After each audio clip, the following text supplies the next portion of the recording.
Salam sejahtera dalam nama Bapa, Putra, dan Roh Kudus. Salam sehat untuk kita semua. Saudara-saudara yang dikasihi Tuhan, patutlah kita bersyukur karena kita bisa melalui masa-masa sulit ini. Bahkan bagi saudara-saudara, beberapa saudara, ini masa yang tersulit dalam kehidupannya. Itu semua hanya karena kasih karunia yang Tuhan berikan kepada kita.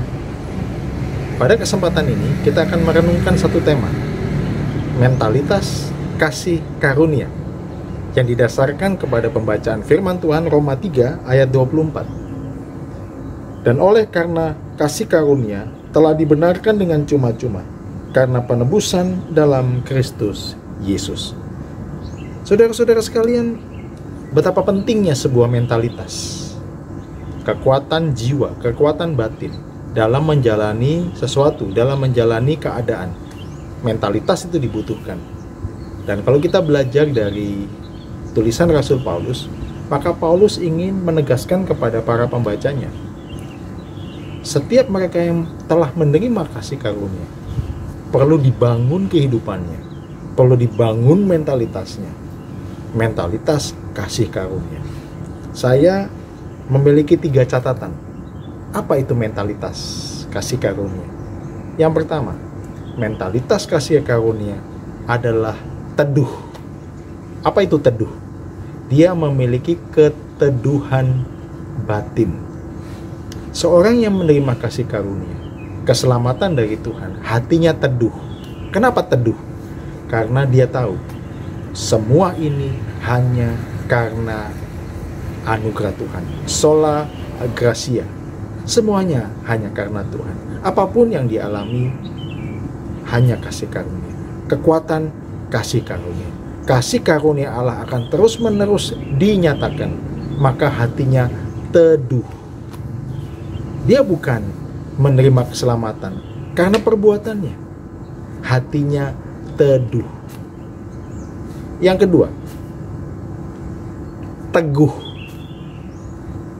Imannya teguh. Dia mengalami keteguhan iman. Karena apa? Karena kasih karunia Tuhanlah yang memberikan. Hanya Tuhan yang bisa memberikan kasih karunia. Oleh karena itu imannya teguh. Dalam menghadapi segala sesuatu bahaya badai, dia teguh. Karena apa? Dia tahu Tuhanlah yang memberikan kepastian di dalam kehidupannya. Saudara-saudara sekalian, kita melihat bahwa banyak orang saat ini perlu memiliki keteguhan iman. Kalau imannya tidak teguh, maka dia gampang diombang-ambingkan oleh badai. Banyak bisa digoyangkan oleh pemahaman-pemahaman yang membuat apa? Membuat dia menyimpang kiri dan kanan. Maka imannya teguh. Kalau kita membaca bagian firman Tuhan ini, maka kita melihat bagaimana Rasul Paulus mendorong umat untuk memiliki keteguhan iman di dalam menghadapi situasi ini. Dengan keteguhan iman, dia bisa menjadi berkat. Dia bisa menjadi saksi. Dengan keteguhan iman, dia bisa menjalani apapun tantangan dan badai kehidupannya. Yang ketiga, tangguh. Mentalitas kasih karunia ditunjukkan melalui ketangguhan hidup. Saudara-saudara sekalian, memang kita harus akui ini kenyataan. Ada tantangan besar, pandemik ini belum selesai. Ada tantangan besar, bisnis dan usaha kita menurun. Ada tantangan besar, kita nggak bisa bertemu di gereja, nggak bisa berkomunitas seperti biasanya.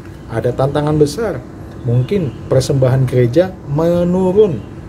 Ada tantangan juga di dalam kehidupan kita, bagaimana cara kita bersaksi dan membangun persahabatan dengan lingkungan di tengah-tengah kondisi ini. Ada banyak tantangan.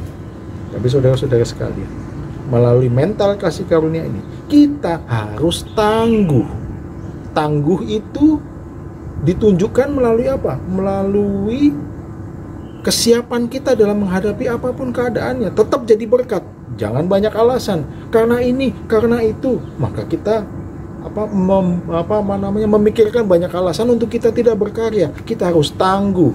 Tangguh itu artinya apa? Siap sedia Di dalam apapun keadaannya, kita menjalankan misi kita, menjalankan panggilan kita, itu namanya tangguh. Maka saudara-saudara sekalian, teduh, teguh, dan tangguh itu adalah mental kasih karunia di dalam setiap kehidupan orang percaya.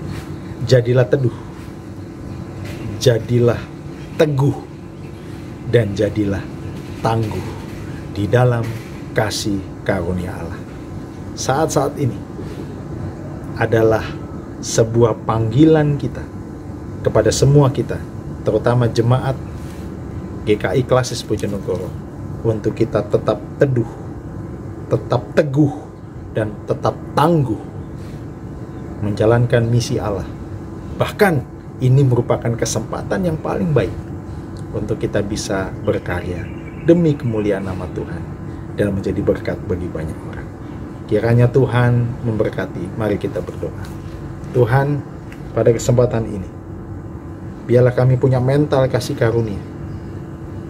Kami teduh, karena kami tahu siapa yang pegang hidup kami. Kami teguh, karena kami punya Tuhan yang memimpin kami di dalam apapun badai hidup kami. Dan kami tangguh, siap sedia dalam menghadapi apapun tantangan untuk tetap menjalankan misi dan karya kami.